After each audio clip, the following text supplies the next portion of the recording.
When you think about Mexico, do you only think about this wall? I'm Brandon Lewis, and for the next half hour, we're going beyond the border to meet the people who live and work in Mexico every day. Some are U.S. citizens who cross the border daily. Others are asylum seekers who want a chance to live the American dream.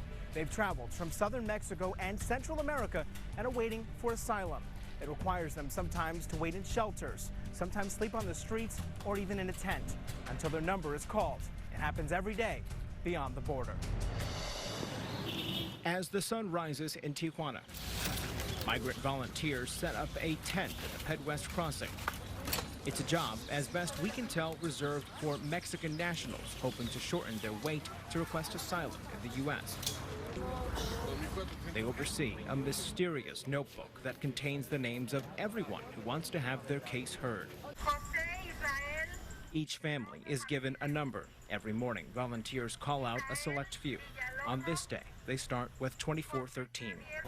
Hundreds of migrants listen and hope their long wait will finally come to an end. They've waited months to cross into the U.S. The entire process is fraught with controversy. Immigrant rights groups say it's illegal. Border security advocates claim it prevents the U.S. asylum system from being overrun. Officially, the process is overseen by volunteers and not any government group, although Mexican immigration officials from Grupo Beta answer questions from the crowd.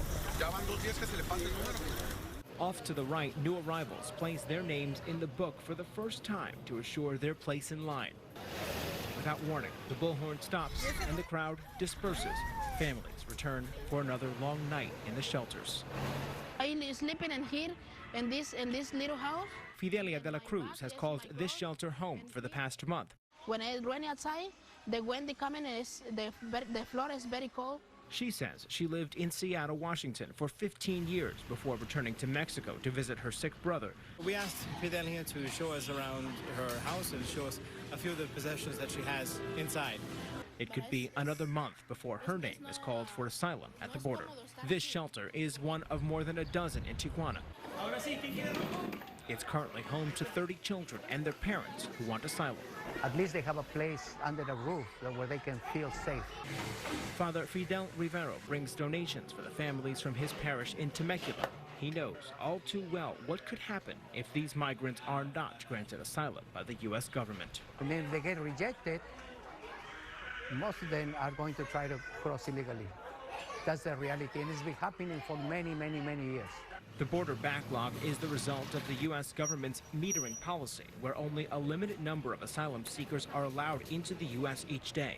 Today, about 30 names are called. Grupo Beta places the migrants into a van. The few items they have are loaded into a pickup. We follow them for about a mile through the streets of Tijuana. They're let off at the eastern pedestrian crossing at San Isidro. We followed the group for as far as we could. Grupo Beta then said if we went any further, that we could get arrested. We watched as the group of migrants proceeded into the United States, where a CBP officer was waiting for them. I'm with Channel 8. But News 8 also had a camera on the U.S. side of the pedestrian crossing. Our exclusive video shows customs officers taking about 3 dozen asylum seekers into custody. Most of these are families who are held in the Otay Mesa detention facility for 3 to 5 days. Some are later returned to Mexico with a court date. I can't observe them. No, not here. Others are released with a GPS ankle bracelet and a promise to appear in court. There are thousands of asylum seekers who are inside the United States waiting for their day in court. Nationwide, only about 35% of all asylum requests were granted last year. In San Diego, less than 25% of asylum cases were approved in the last 5 years. There are so many people who are seeking asylum in the United States, it's overwhelming detention centers, especially in the Rio Grande Valley of Texas. The U.S. government is flying in asylum seekers to San Diego for processing. We were there when the first flights touched down at San Diego International Airport. This plane touched down at San Diego International Airport with at least 120 people on board who were caught entering the U.S. illegally. All are non-criminal families who were apprehended in Texas's Rio Grande Valley.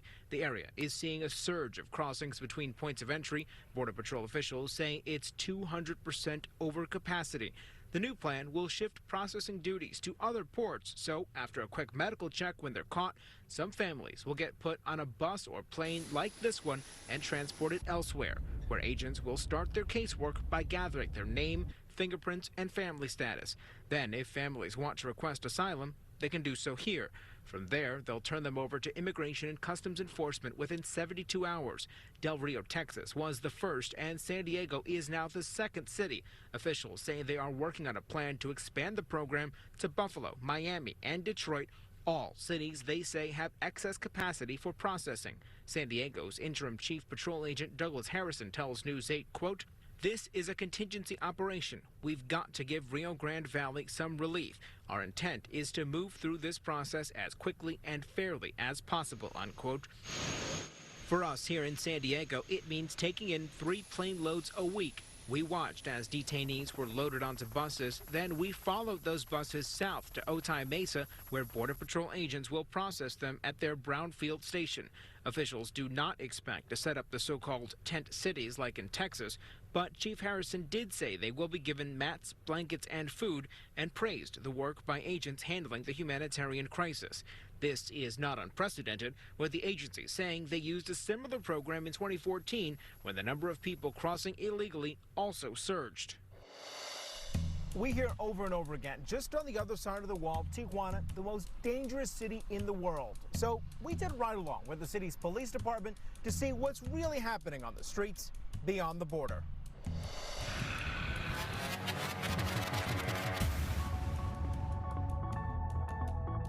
Tijuana was called the most dangerous city in the world.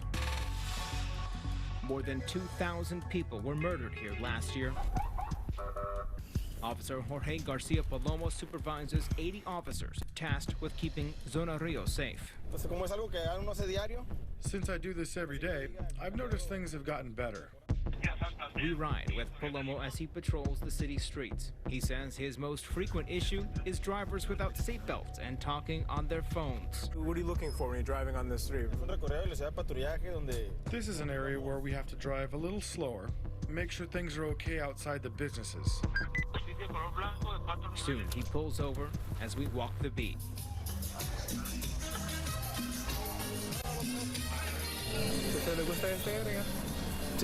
I like all of it. I was born here. I was raised here. All my family lives here.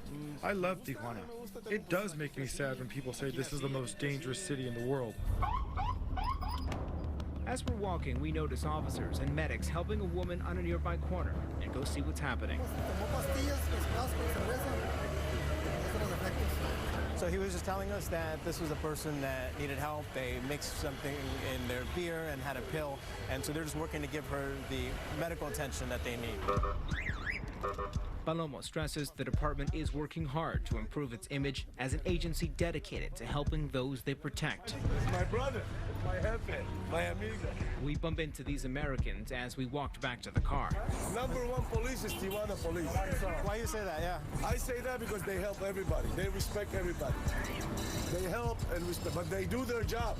The law is the law in Tijuana. They do their job, but they help everybody.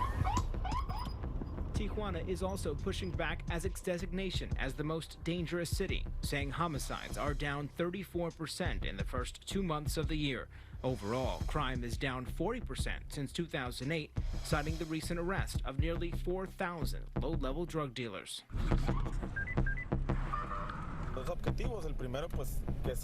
Our 2 objectives. The first is for people to have trust in us and feel safe. We want to gain the trust of the community. As our ride comes to an end, Palomo overhears a call and hits the siren.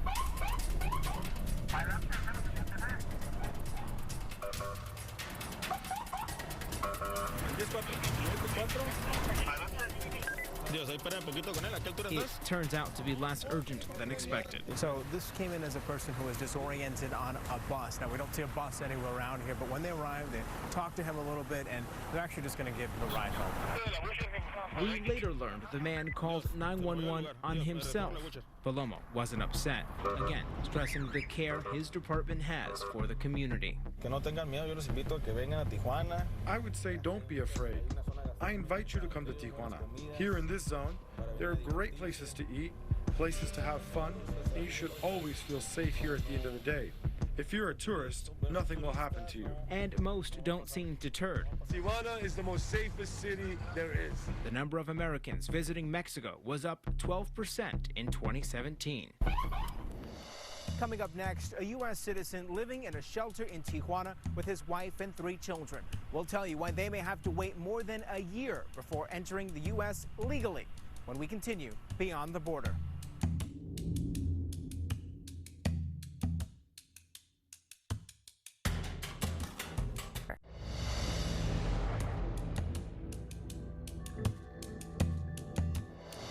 Welcome back to Beyond the Border. There's been an outpouring of support for a U.S. citizen living in Tijuana in a shelter with his wife and 3 children. San Diegans have stepped up donating money for their effort. They're trying to cross legally into the United States. News 8's Carlo Cicchetto introduces us to the Caldwell family. Philip Caldwell, his wife Dulce, and their 3 children are living in a tent in Tijuana. I'm a U.S. citizen, born and raised in Alabama, Georgia area. I don't know. 13 years ago, Philip fell in love with Dulce when she was in the United States as an undocumented migrant. When she was deported, Philip followed her back to Chiapas, Mexico. They got married there, and she gave birth to Jada, Caden, and Sweet, their youngest. I left, went to Mexico, and now we have 3 children born, and we really weren't thinking of coming back to U.S. We were fine where we were at. Then, 4 years ago, Philip lost his leg in a motorcycle accident. Now he walks with a prosthesis. Last year, the Central American caravan started migrating through Chiapas, and Philip says the caravans brought danger. I wish I could say everyone that was in the caravans were good people, but they're not. They're robbing and stealing and killing and raping women, and they're even stealing babies and selling organs. Philip and Dulce decided to leave Chiapas for their own safety. They came to Tijuana, hoping to cross into the United States legally and make a new life. The family's been living in shelters for the past month. This place feels pretty safe, but as soon as you walk out onto the street, there's a bunch of heroin addicts and crackheads and junkies and prostitutes here, so it's not a good place for a family. Because Philip is a U.S. citizen, he has a passport and can cross back and forth into the United States from Mexico, but he needs help to get his family here legally. So he came to Catholic Charities in Mission Gorge. Talking about the children first, because it's the easiest obstacle to go through. There's a very high possibility that your children are already U.S. citizens. Philip found out his 3 children are also considered U.S. citizens, even though they were born in Mexico. But his wife needs to apply for a green card. If a U.S. citizen marries a foreigner, you cannot just bring them into the country. Nadine Tapazada, Director of Immigrant Services, says the current wait time for a green card is a year and a half, and that is assuming Dulce gets a priority place in line as the wife of a U.S. citizen. It used to take 3 to 6 months. He's in a shelter in Tijuana to be with his wife and 3 children. There's a bona fide marriage right there. They don't need to wait for a year and a half to come through. There's also a financial burden. Philip is missing a birth certificate for his middle child, so he has to pay $700 for a DNA test. We're just hoping like everybody else for, the American dream. You just need to present that document. The good news for the family is that Catholic Charities has offered to cover their legal expenses as part of the nonprofit's mission of charity. Whether you're an immigrant or you're a refugee, or regardless of the color of your skin, you merit somebody doing something to help you. Carlo Cicchetto, News 8. Philip Caldwell tells us his family is no longer living in a shelter. They rented a room in Tijuana, and San Diego Catholic Charities is providing legal assistance to them as they one day hope to reach the United States. Meanwhile, Americans cross every day into Mexico to buy goods and services, and that includes prescription drugs. When Beyond the Border continues, a hidden camera investigation into Tijuana pharmacies.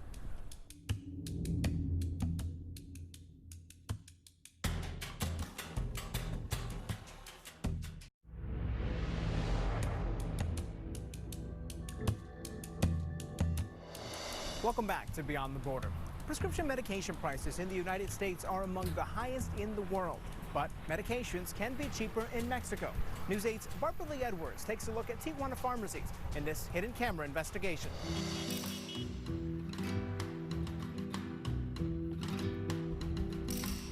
Before we crossed the border, News 8 contacted several Tijuana pharmacies to request on-camera interviews. They did not respond. Let's just go straight in between these two. So our producer set out beyond the border with a hidden camera. The biggest pharmacy chain in Tijuana is La Más Barata. We pulled in with hidden cameras rolling. You have this in Invocana? Invocana is a prescription drug in the United States used by diabetics to lower blood sugar. A 30-day supply will cost you about $500 without insurance in the United States. In Tijuana, it's 86% cheaper. How much in dollars? $67.85. 67? Okay, yeah, I'll have one of those. Yeah. The next prescription drug we asked for is much more popular on both sides of the border. What kind of prescription drugs do you buy? Those little blue pills. You guessed it, Viagra. Yeah, you have Viagra too? In Tijuana, the generic form of Viagra costs about $20 for 10 pills. That's about the same price you'll pay for generic Viagra in the United States without insurance. And it's available at pretty much any pharmacy in Tijuana. You have Viagra? It was a little cheaper at the Integra Pharmacy in downtown Tijuana at about $18 for 10 pills. San Diegans we ran into told us it's all about the price. I've lived in Europe. I've lived all over the place. For me, medication is medication. If I can get it cheaper, I'm going to get it cheaper.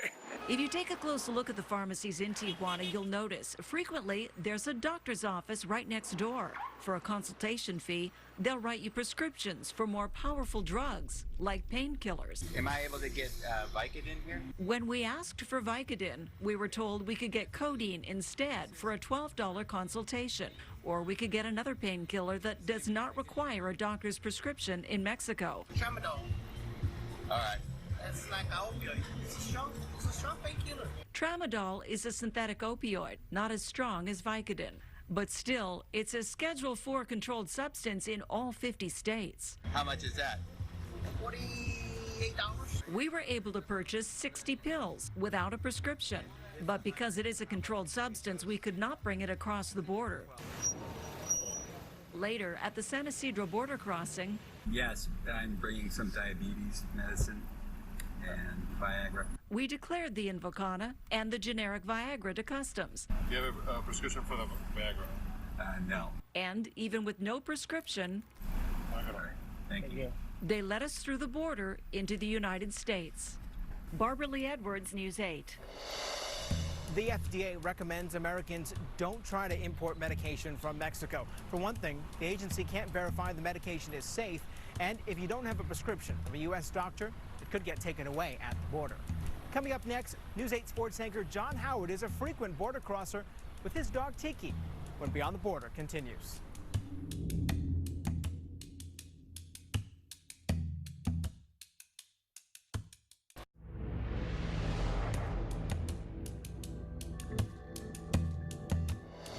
Welcome back. As we think about Mexico, it's hard not to get caught up in the politics between the border and the wall. But in this next segment, we put politics aside as we follow News 8 sports anchor John Howard to Tijuana with his dog, Tiki.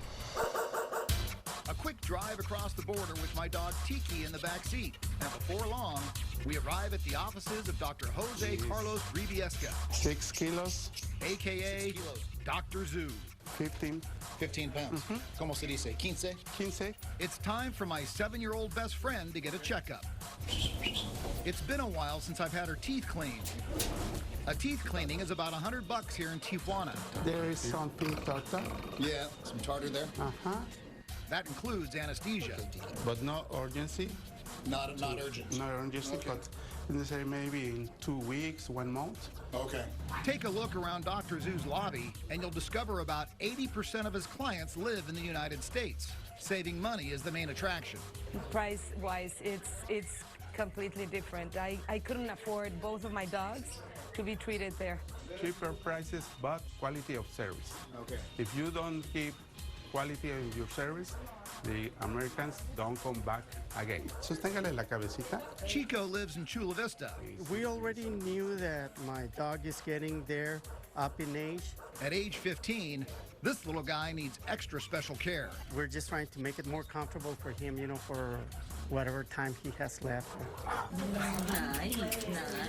Popeye and Camilla are regular patients. These are my babies. These are like my kids.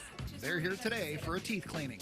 One of the things that I really like is that he treats them with respect and also with love. Dr. Zhu also provides grooming services and vaccinations for $16 each. So the doctor says Tiki could use a teeth cleaning. I'll also schedule a groom. By the way, if you're worried about the long wait getting back into the States, I drive to the border and walk across. It's a 15-minute walk to Dr. Zhu.